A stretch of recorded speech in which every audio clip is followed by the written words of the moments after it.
What's up, YouTube? It's Brandon B, aka Blaze here, and it's time for another movie review. So I recently saw the new Disney Pixar film called Incredibles 2. It was a really great movie. The first one came out a long time ago, probably in like the early 2000s. I was a lot younger when it came out. It took a long time for them to make this movie. I don't know why. Can't remember any of the guys who the actors are. The only person that I can think of was Samuel L. Jackson as Frozone. But it was a really great movie. It was a kids movie. It was animated. There was tons of action in it because it's one of those action Disney movies.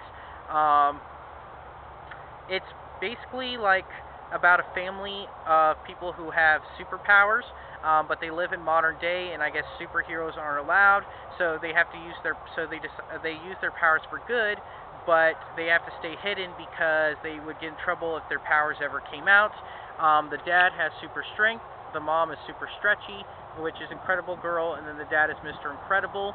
The girl is Invisible Girl, I think, or Invisible or something like that. And then there's the kid whose name is Dash. He runs at super speed.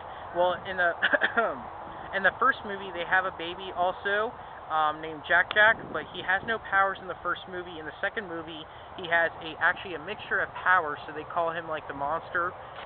In the first movie, they team up against other people. They team up with other people. Well, there's also Mr. Frozone, who has like ice powers. They go after, I guess, the mole in the first movie. That's how it ends. In this one, they pick up with the mole again, or the Underminer.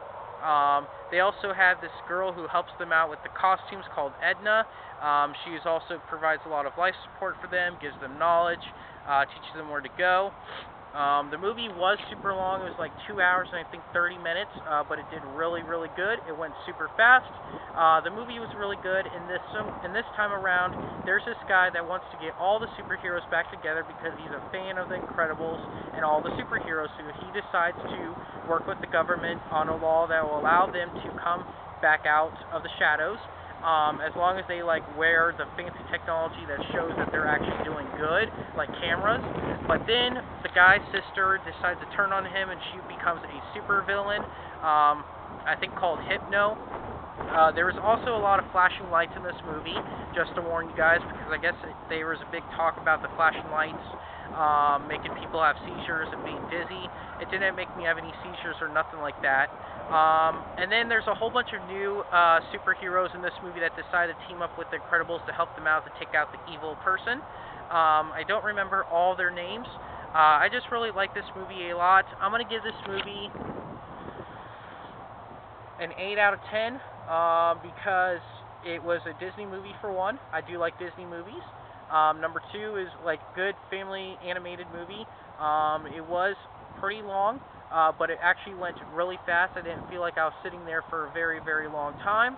The visuals of it was really good. I saw it in 3D because I'm starting to go see a lot of 3D movies now because they're starting to be a lot better, thanks to the Avatar.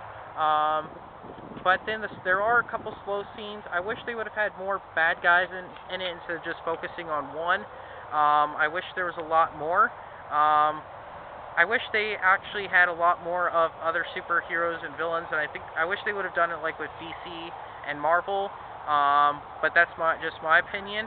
But please keep on watching. Please subscribe and go see Incredibles 2.